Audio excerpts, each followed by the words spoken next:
মানে আইএসএফ এর জয় হবে। হ্যাঁ, আইএসএফ এর জয় হবে। কতটা আশাবাদী? 100%, 100%। যদি মানুষকে মানে স্বাধীনতা দেয় ভোট দেওয়ার, হ্যাঁ, তাহলে 100% নশো দিকে উঠবে। তো সোশ্যাল আর মিডিয়া যদি মানুষকে যদি মানে যে হিসেবে এতদিন আসছে ভোট নিয়ে, মানুষ যদি জোর করে ভোট নিয়ে নেয়, এতে কি হয়? তাহলে টিএমসি যেভাবে আসতে পারে। কিন্তু আমি দেখতে পাচ্ছি তো সবাই তো বলছে আইএসএফ এর সব বিনা ভোটার, 14-15 বছর বয়স নিয়ে খালি নওশাদকে নিয়ে খালি খামোখা হো হো করছে।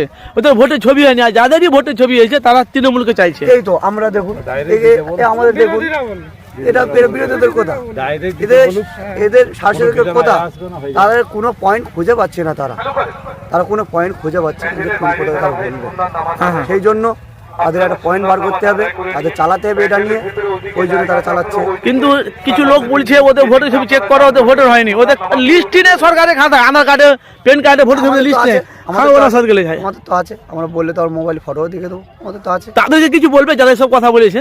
তাদেরকে কি বলবো? তাদের চোখ নেই তো, তাদের একটা কথা বলতে হবে, তাদের ব্যবসা বন্ধ হয়ে যাবে, তাদের ব্যবসা চালাতে হবে। ব্যবসা চালাতে গেলে অনেক কিছু ব্যবসা করে খাচ্ছে, ব্যবসাটা করতে দিন, সেই হিসেবেই তারা বলছে। আসলে কিন্তু ভোট তারা বাবা না, পায়ের নিচে থেকে মাটি সরে গেলে যেটা হয় মুখে লাপাচ্ছে, বুঝতে পারছেন? ঠিকভাবে ভোট দেওয়া যায়, ইনশাআল্লাহ নওশাদ সিদ্দিকী জিতে যাবেন। হ্যাঁ, নওশাদ সিদ্দিকী। ভাইজান আসসালামু আলাইকুম। ওয়ালাইকুম সালাম। তো ভাই আমি তো দেখতে পাচ্ছি আপনারা নলেজ সিটিতে এসছেন। তার আগে আপনাদের বাড়িটা জিজ্ঞেস করি, আপনার বাড়ি কোথায়? আমার বাড়ি মিনাকা থানা। মিনাকা থানা? গ্রাম। হ্যাঁ, মিনাকা থানা, সোহানি গ্রাম, জেলা? জেলা উত্তর 24 পরগনা। নাম কি আপনার?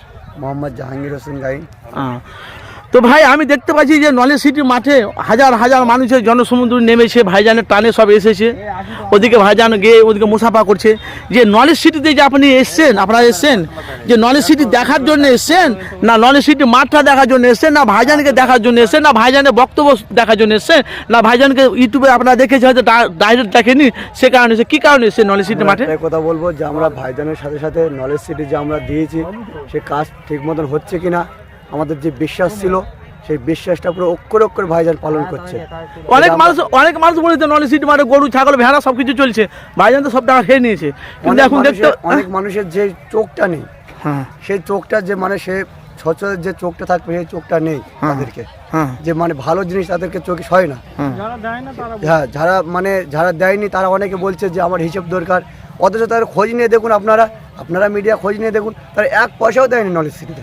অথচ তাদের মানে কোনো অধিকার নেই এদের প্রশ্ন করার।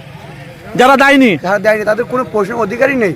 কারণ আমি যদি একটা জিনিস যদি না দিতে পারি, আমার কথা বলার অধিকার থাকবে না সেখানে। কারণ আমার বিশ্বাস যে আমার ভাইজান অক্ষরে অক্ষরে পালন করবে। কারণ তারা দাদা হুজুরের আওলাদ, তারা একটা বিশ্বাস আছে, তারা কারোর সাথে বেইমানি করবে না, এটা আমাদের বিশ্বাস। আচ্ছা, ভাইজানের যে বক্তব্য শুনলেন কেমন লাগলো? খুব ভালো, আলহামদুলিল্লাহ। তিনি ইসলামের সম্বন্ধে কিছু বলেছে, নলেজ সিটি সম্বন্ধেও কিছু বলেছে, আমাদের খুব ভালো লাগলো এই বিষয়ে। আশা করি আগে যেন এই ধরনের কাজ আরও এগিয়ে নিয়ে যাক ভাইজানের দ্বারাই। আমরা পাশে থাকবো ইনশাআল্লাহ, যতটুকু সহযোগিতা পারি পাশে থাকবেন, তাই তো? নলেজ সিটি মাঠে দেখে আমাদের খুব মানে জান ভরে আলো, তাই তো? ভালো।